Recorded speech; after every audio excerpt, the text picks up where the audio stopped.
The USS Horizon moved slowly through the edge of our solar system. Captain Alan Russell watched the stars from the bridge.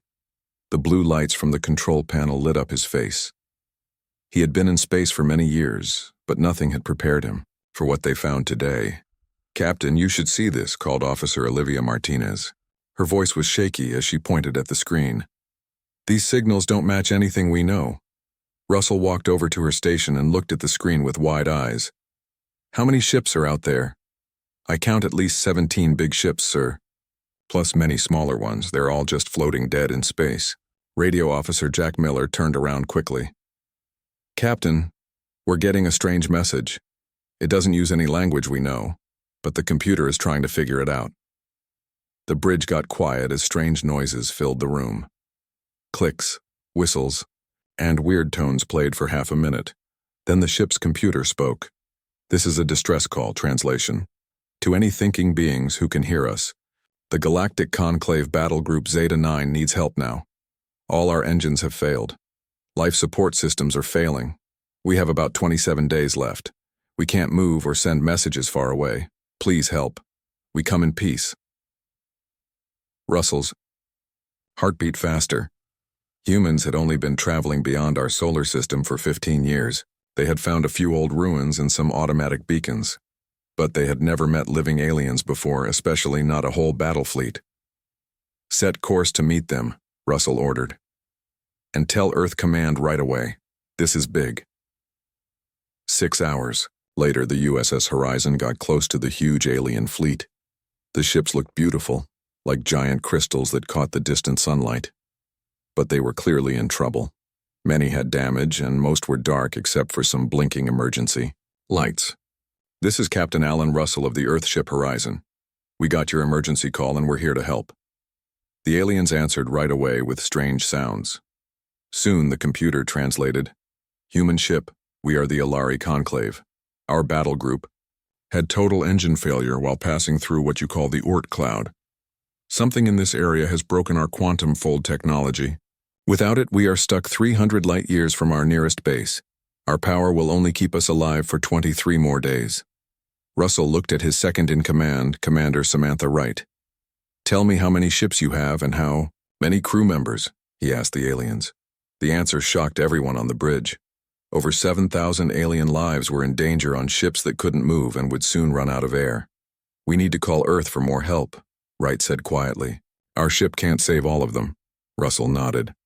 "Officer Martinez, call Admiral Peters and ask all nearby ships to come help us." He turned back to talk to the aliens. "Alari Conclave, this is Captain Russell. We are planning a rescue mission. Please wait." "You need to understand, human," the aliens replied. "Our technology is much more advanced than yours. We have scanned your ship. You only have basic fusion engines and simple quantum technology. You cannot possibly help us." Russell smiled a little. "With all respect, we'll decide that for ourselves. Humans have our own ways of fixing problems." In the meeting room, Russell talked with his top officers. Chief Engineer Ken Harper rubbed his beard as he thought. "Their quantum fold technology is amazing, far beyond what we can do. But it seems they never made regular fusion engines like ours. They jumped straight from chemical rockets to quantum folding." "Can we put our technology on their ships?" Russell asked. Harper shrugged. "Maybe, but it would be easier to move their crews to our ships. Earth Command is sending 7 ships, including the big colony ships Nebraska and Montana. Together, we could carry most of their people." Science Officer Linda Dawson spoke up. "Captain, there's something else. The alien leader doesn't seem to want our help. I think it might be a cultural issue." Russell sighed. "Let me guess. They think we're primitive, and it would be embarrassing to be rescued by us." "That's what I think, sir." "Well," Russell said, standing up, "they'll have to get over it. Because right now, we primitives are the only hope they've got." Over the next few days, more Earth ships arrived. The aliens finally agreed to let humans help after their own repair attempts failed. Captain Russell met with the alien leader, Admiral Zorvac, whose skin changed colors with his moods. "Your help is acceptable," the alien said, his scales turning a reluctant blue color. But understand this, the Alari Conclave has existed for 50,000 Earth years. We have technology your people cannot imagine. Russell nodded politely. We understand, we're just here to help. Engineer Harper discovered something interesting while working with an alien technician named McNar. Captain, he reported excitedly, their ships aren't actually broken. Something in this part of space is blocking their technology. Our engines work differently, so they're not affected. Can we fix their problem? Russell asked. Maybe. We could build a shield using our fusion technology that might let their engines work again, but we'd need their help. When Russell suggested this to Admiral Zorvak, the alien's scales turned a suspicious purple. You want access to our engine rooms? Impossible. That would reveal secrets of the Conclave. With all respect, Admiral, Russell said firmly, in 20 days your people will start dying. Would you rather keep your secrets or save your crew?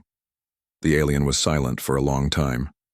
Finally, his scales shifted to a thoughtful green. You humans are persistent. Very well. We will work together, but under strict supervision. The combined human-alien engineering teams worked day and night. They built a device that Harper called a quantum shield generator. It would use Earth's fusion technology to protect the alien engines from whatever was blocking them. On the test day, everyone watched anxiously as they turned on the first shield around a small alien ship. For a moment, nothing happened. Then lights began to come on all over the alien vessel. It's working, Harper shouted. The alien engines were powering up. Admiral Zorvak's scales turned bright orange with surprise. Remarkable, the translator conveyed. Perhaps we underestimated your species. As the teams rushed to equip all the alien ships with shields, Russell received an urgent message from Earth. 3 unknown objects were approaching the solar system fast, and they matched the Alari ship's energy pattern. Admiral, Russell asked, are these your friends coming to rescue you? The alien's scales darkened to a worried purple. No, Captain Russell. I fear they may be our enemies, and now they will find us here, with you. Russell looked out at the stars, suddenly realizing that by helping these stranded aliens, humanity might have just stepped onto a much bigger, more dangerous galactic stage. 5 Earth ships now surrounded the alien fleet. The giant colony ships Nebraska and Montana floated in the middle of all the activity. On the USS Horizon's bridge, Captain Russell watched everything with a mix of pride and worry. The Alari aliens had finally agreed to let humans help them after all their own repair attempts had failed. How is it going? Russell asked. Commander Wright looked up from her screen. We've moved about 300 Alari to the Montana so far. It's slower than we hoped. They need special air to breathe in our living areas. The Alari aliens looked nothing like humans. They stood about 7 feet tall, with skin covered in shiny scales that changed color with their feelings. They had 4 arms with 6 fingers on each hand. Their faces had 4 eyes arranged in a diamond shape above a small beak-like mouth. What about their important data and cultural stuff? Russell asked. Science Officer Dawson is working with their record keepers, Wright said. We're giving them 20% of our computer storage for their most important files. Russell nodded, but then noticed a new message coming in from Admiral Zorvak, the Alari fleet commander. Human Captain, the alien leader began. While we thank your species for helping, we must keep our ships safe. Our ships have technology that would be dangerous if primitive hands touched it. No offense meant. Russell was getting used to the alien's superior attitude. Admiral, we don't want your military secrets. We just want to save lives. Still, Zorvak continued, I must ask that you focus only on moving people. Our warrior group will stay on our ships until the last moment to keep everything secure. After the call ended, Russell turned to Wright. They still don't trust us. Would you trust strange aliens who suddenly showed up to rescue you? Wright asked. Russell had to admit she had a point. Fair enough, but I think they're hiding something about those ships. On the 6th day of the rescue, Chief Engineer Harper rushed in to meet with the captain. He looked very excited. Sir, I've been working with one of the Alari engineers named McNar. While helping move equipment from their engine room, I noticed something amazing about how their drives work. Harper showed a 3D image on the screen. Their quantum fold technology doesn't just move the ship through space, it moves space around the ship. Russell studied the images. Like our theoretical, space-bending drive ideas, similar but much more advanced. Here's the thing, Captain. Their drives aren't really broken, they're being blocked by something. Blocked? By what? Harper smiled wide. By the dark matter in this part of space. Our drives work fine because they use totally different science. But I think, with Miknar's help, we could use our fusion technology to make a shield that would let their drives work again. Russell thought about what this meant. How long would it take? If the Alari engineers help us fully, maybe 2 weeks. Without their help, impossible. The captain leaned back in his chair. And I bet our scaly friends haven't mentioned this. Possibility? No, sir. Actually, when I started asking questions about their drive systems, Miknar got very nervous. I only got this information because I saved him when a power line burst. He felt he owed me answers. Russell stood up. I need to talk with Admiral Zorvak again. They met on the USS Horizon, in a room with air adjusted for the aliens. Admiral Zorvak's scales changed between dark purple and blue as Russell explained Harper's discovery. You don't understand our technology, the Admiral insisted, his mouth parts clicking with what seemed like worry. The solution your engineer suggests would require giving humans access to Conclave military secrets. Russell kept his face calm.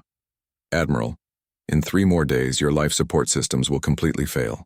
We can save maybe 60% of your people by then. The rest? He let the alien imagine what would happen. For a long time, Zorvak was silent. Then he said, You must understand, Captain Russell. The Galactic Conclave has existed for 50,000 of your Earth years. We have met hundreds of species. Those at your development level often misuse advanced technology when they get it. We're not asking you to give us your technology, Russell explained. We're offering to help you use ours to save your ships and your people. After that, you can go back to your conclave, and we'll continue our own path. The Admiral's scales changed to a thoughtful green color. You are more reasonable than most, young species. Very well. I will assign our best engineers to work with your Chief Harper. As the Admiral left, Commander Wright approached Russell. Do you trust them, sir? Russell watched the tall alien walk away. Not completely, but right now, neither of us can afford to be picky. The next few days were busy. Human and Alari engineers worked side by side in the Horizon's engine room, building what Harper called the quantum shield generator. The alien engineers worked well with the humans, though they carefully avoided explaining too much about how their own technology worked. Captain Russell watched from above, standing next to Science Officer Dawson. It's amazing, Dawson said. 2 weeks ago, we'd never even seen an alien. Now we're working together on technology that could change how we travel in space. Russell nodded. How much are they actually sharing with us? Enough to make the project work, but they're careful about the basic science behind it. Still, our people are learning just by watching. Below them, Chief Harper was talking excitedly with Miknar. The Alari technician had become a bridge between the two species, more willing than most to explain things in ways humans could understand. They're arguing about power flow, Dawson explained. Our fusion reactors make more raw energy than their systems can safely handle. Russell smiled. Problems of having too much rather than too little, that's new. The work hadn't been easy. Twice Admiral Zorvak had ordered his engineers to stop when human questions got too close to Conclave secrets. Each time Russell had to talk with him, reminding the Admiral how little time they had left. Now, with just 2 days of air left on the Alari ships, the pressure was growing. Captain to the bridge, came Commander Wright's voice over the speaker. We're getting a message from Earth Command. In his office, Russell read the message from Admiral Johnson, his boss at Earth Space Command. Alan, the Security Council is worried about the technology exchange happening. While rescuing the Alari is still the main goal, you are ordered to make sure no weapons technology or strategic capabilities are shared with Earth forces. Also, long-range sensors have detected 3 unknown objects entering the solar system at high speed. They match nothing we know but seem to use similar engines. To the Alari. Expected arrival 48 hours. Be careful and stay ready to defend yourselves. Russell frowned. More Alari ships? A rescue team? Or something else? He called Admiral Zorvac for an immediate meeting. The Alari commander's scales turned bright red when Russell mentioned the approaching ships. This is unexpected, he said, though Russell felt the translator wasn't catching the full meaning. Are they your people? Russell asked directly. Zorvac's 4 eyes blinked, one after another. Possibly, or they could be hegemony vessels. Hegemony? You never mentioned any hegemony. The Admiral's body became more stiff and formal. The Galactic Conclave exists in a cold war with the Krell hegemony. It has been this way for thousands of years. They are a species that believes in genetic superiority and conquest rather than cooperation. Russell felt a chill run down his spine. And you didn't think to mention this earlier? Are we facing enemy ships? It was not important to our rescue, Zorvac replied. But if they are hegemony scouts, they will report finding conclave vessels. Talking with a new species, this would be bad for Earth. Bad how? The Admiral's scales turned dark blue. The hegemony's normal policy for pre-fold civilizations is quarantine or conquest. Russell's jaw tightened. Then we'd better get your ships moving again before they arrive. The next day and night were the busiest anyone could remember. Human and Alari workers raced to build the quantum shield generators. They had less than 47 hours before the mystery ships arrived.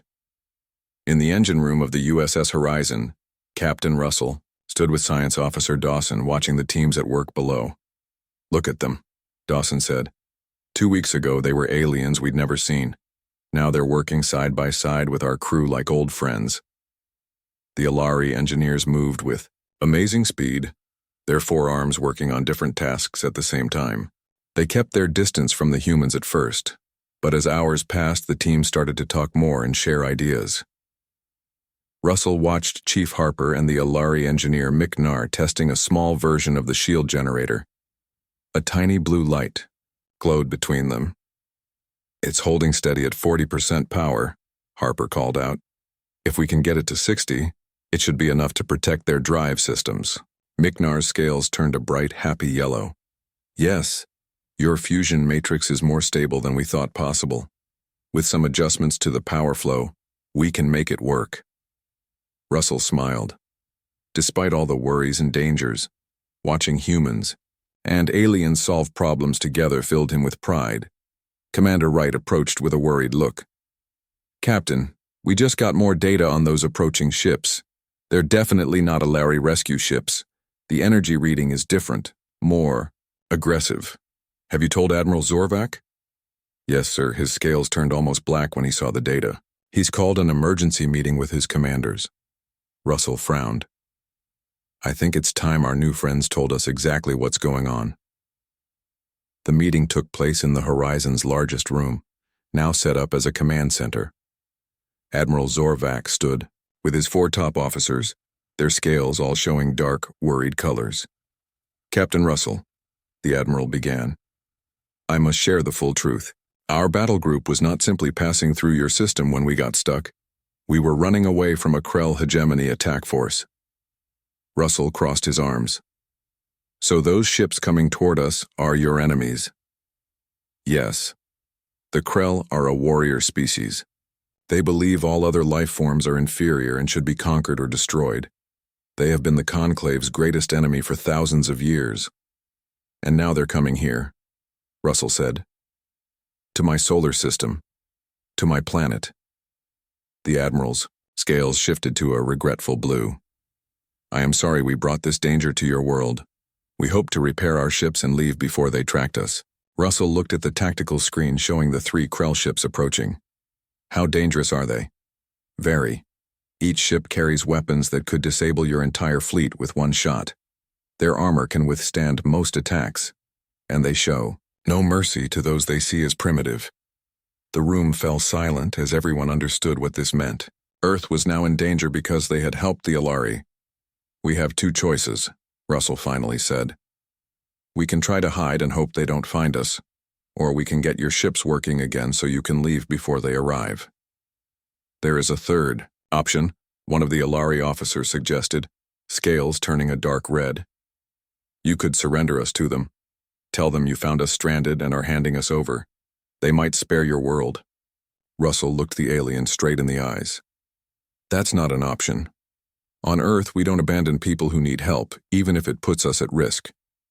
Admiral Zorvak's scales showed surprise, turning briefly white before settling into a respectful green.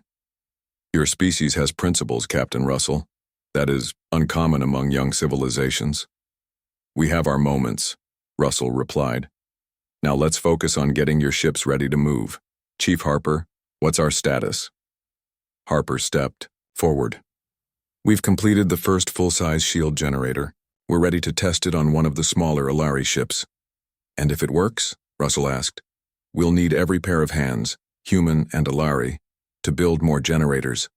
With everyone working together, we might be able to equip all their ships before the Krell arrive. Then let's get started, Russell ordered. The test took place an hour later. The smallest Alari ship floated alone, a mile away from the others. The shield generator had been attached to its hull like a small blue ball.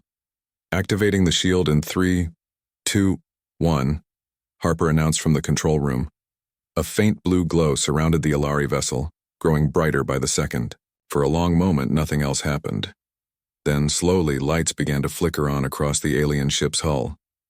It's working, Harper shouted. Their systems are coming back online. Over the radio, the Alari test captain reported. Quantum fold engine showing 30% power and rising. Main systems restarting. Cheers erupted from both human and Alari crews. Even Admiral Zorvak's scales showed bright, happy colors. Well, done, humans, the Admiral said. Perhaps we truly did underestimate your species. Now the real work began. Every available space on the human ships was turned into a production area. Alari and humans worked in shifts around the clock, building more shield generators. The Alari showed humans some of their manufacturing techniques, while humans shared their practical approaches to solving problems. By the end of the first day, 3 more Alari ships had working shields. By the middle of the second day, the total reached 7. We're making good progress, Russell told Commander Wright as they checked the latest count. But we're still cutting it close. Wright nodded toward the long-range scanner. The Krell ships will arrive in 14 hours. At our current rate, we'll have about 12 Alari ships ready by then. What about their flagship? Russell asked. The Alari flagship was 3 times larger than any other vessel in their fleet. That's the problem. It will need at least 3 shield generators working together. We've barely started on it. Russell stared at the massive alien ship on the screen. That's the one that matters most. It holds their command center, their main computers, and almost 1,000 of their people. Just then, Miknar approached them. The Alari engineer had been working non-stop with Chief Harper. Captain Russell, he said, his scales showing a mix of yellow excitement and blue concern. We have developed a new idea. If we cannot shield all our ships in time, perhaps we could use your fusion technology in another way. I'm listening, Russell said. Your fusion drives produce an unusual energy signature that our sensors initially could not identify. We believe the Krell will have the same difficulty. If we transfer the energy patterns from your engines to our communications array, we might be able to mask our ship's identity. You want to disguise your ships to look like ours? Russell asked. Yes. The Krell might still attack, but they would at least hesitate if they believe they are facing an unknown species rather than their conclave enemies. Russell thought for a moment. It's worth trying, but we should also focus on getting as many of your ships mobile as possible. As they spoke, a new alert sounded. Lieutenant Martinez called from her station. Captain, the Krell ships have increased speed. New arrival estimate, 9 hours. Russell looked at Miknar, whose scales had darkened with worry. Let's get to work, the captain said. We're running out of time. Time was running out. With only 9 hours before the Krell ships arrived, the combined human and Alari teams worked faster than ever. In just 7 hours, they had managed to equip 10 more Alari ships with quantum shields. On the bridge of the USS Horizon Captain Russell studied the tactical display. It showed 3 red dots approaching rapidly from the edge of the solar system. "How many Alari ships are ready to move?" he asked. Lieutenant Martinez checked her screen. 15 smaller ships are now fully operational, sir. But the flagship is still only at 40%. It needs at least 60 to activate its drives. Russell turned to Admiral Zorvak, who stood beside him. The alien scales showed a mix of colors, green hope mixed with blue worry. "Admiral, we need to make a decision. Your operational ship should prepare to leave immediately." Zorvak's 4 eyes blinked in sequence. "And abandon our flagship? Impossible. It carries our most important leaders and data cores. If those Krell ships arrive before it's ready, you might lose everything," Russell argued. "The ships that can move should go now." The Admiral was silent for a moment. Then he said, "There is another option. You mentioned your ships have weapons. Could they hold off the Krell long enough for us to complete the flagship's shields?" Russell exchanged glances with Commander Wright. Earth ships did have weapons, plasma cannons and missile systems, but they were designed to fight other human ships or deflect asteroids, not battle advanced alien warships. "Our weapons might not even scratch their hulls," Russell said honestly. "But they don't know that," Miknar said, joining the conversation. The Alari engineers' scales showed bright yellow, the color of a new idea. "What if we combine the disguise plan with a show of force?" For the next hour, they developed a desperate plan. The Earth ships would position themselves in front of the Alari fleet. They would broadcast signals using modified Alari communication techniques to confuse the Krell sensors. Meanwhile, the work on the flagship's shields would continue at maximum speed. "We just need to buy 3 more hours," Chief Harper assured them. "Then the flagship's drives will be operational." As the Krell ships came closer, all the operational Alari vessels moved behind the Earth ships. The USS Horizon took the lead position with the warships Ohio and Arizona flanking it. "They're in visual range," Martinez announced. 2 minutes to contact. Russell stood in the center of the bridge. "Open a channel on all frequencies." When the connection was established, the view screen showed a truly alien being. The Krell commander had a hard, shell-like body with multiple glowing spots. Instead of eyes, it spoke through vibrating parts on its head. "Conclave vessels surrender now," the translator conveyed. "Unknown ships move away or be destroyed." Russell stepped forward. "This is Captain Alan Russell of Earth. The Alari ships are under our protection. They were stranded in our system and asked for help, which we provided.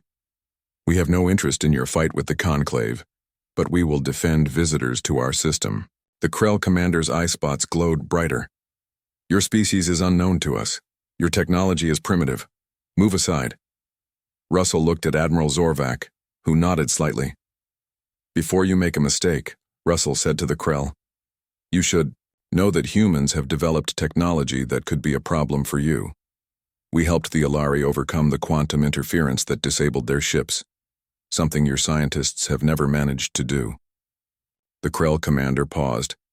"Explain." Russell nodded to Zorvak, who stepped forward. "The humans used their unique fusion technology to create quantum shields that block dark matter interference. They have already repaired most of our fleet. The Conclave High Council has been sent full details of this technology. If you attack now, you risk giving the Conclave a major technological advantage. It was partly a bluff, but the truth was strong enough to make it work." The Krell commander's body vibrated in what seemed to be their version of private discussion. "We will verify your claims," the alien finally said. "Do not attempt to leave or attack, or you will be destroyed." The screen went dark. "They're holding position," Martinez reported. 5 million kilometers away. Russell turned to Harper on the engineering channel. "How's the flagship coming?" 2 more hours, Captain. We're working as fast as we can." For the next 2 hours, everyone worked in tense silence. The Krell ships remained in position, scanning both the human and Alari vessels. Finally, Chief Harper's excited voice came over the comm. "We've done it. The flagship's quantum shields are online and stable. Drive systems powering up now." Almost immediately, Admiral Zorvak received a message from his flagship. All systems operational. We are ready to depart. Russell nodded. Then it's time to go. Get your people to safety. The Admiral's scales showed a complex pattern of green, blue, and gold, emotions the translator couldn't fully capture. Captain Russell, he said formally, the Alari Conclave will not forget what humans have done for us. Your species showed courage, intelligence, and compassion when you had no obligation to help us. Just being good neighbors, Russell replied with a smile. The Conclave High Council has received our reports. They are very interested in humanity's role in our rescue. For a young civilization to help a Conclave battle group, develop technology to counter quantum interference, and successfully face down Krell warships. This is unprecedented. The Admiral's scales shifted to a formal pattern. The Council has voted to extend protection status to Earth, with all the security guarantees that includes. Additionally, they have authorized me to establish a permanent diplomatic link with your planet, if your government agrees. Commander Wright whispered. That happened fast. Russell maintained his calm expression. We would need to discuss that with Earth's leadership, but I think they would welcome it. There is one more thing, Zorvak added. As a thank you gift, I am authorized to leave behind technical experts who can help improve your fusion drive technology. Not quantum fold technology that should come through your own development, but enough to help you travel farther in your local star region. The Alari fleet prepared to leave. On the observation deck, Captain Russell and Admiral Zorvak watched as the first ships activated their quantum drives. Each ship stretched like it was being pulled in two directions, then disappeared in a flash of blue light. It's beautiful, Russell said. Yes, the Admiral agreed. The universe is full of wonders. Before leaving, Zorvak handed Russell a small crystal. This contains star maps of 1,000 habitable worlds within 200 light-years of Earth.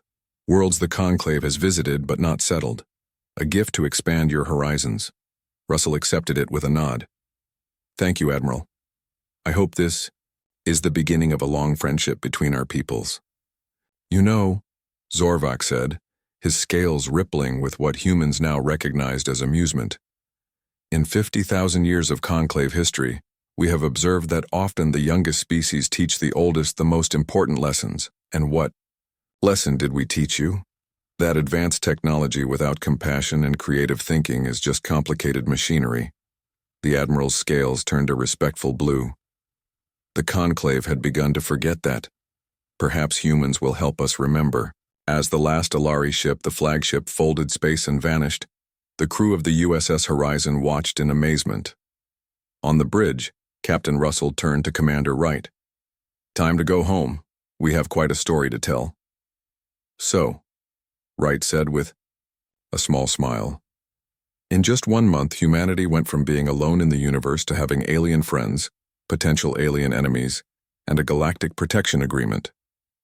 Russell laughed. All because we stopped to help a stranded traveler. Do you think Earth is ready for this? For becoming part of something so much bigger? Russell looked at the stars on the view screen, thinking of the crystal in his pocket with its maps to 1,000 new worlds. Ready or not, the universe just got a lot smaller, he said. And I have a feeling that the story of how humans rescued a stranded alien armada is already becoming famous out there. The primitives who shocked the galaxy, Wright said. The primitives who showed the galaxy that sometimes the simplest solutions require the most creative thinking, Russell corrected.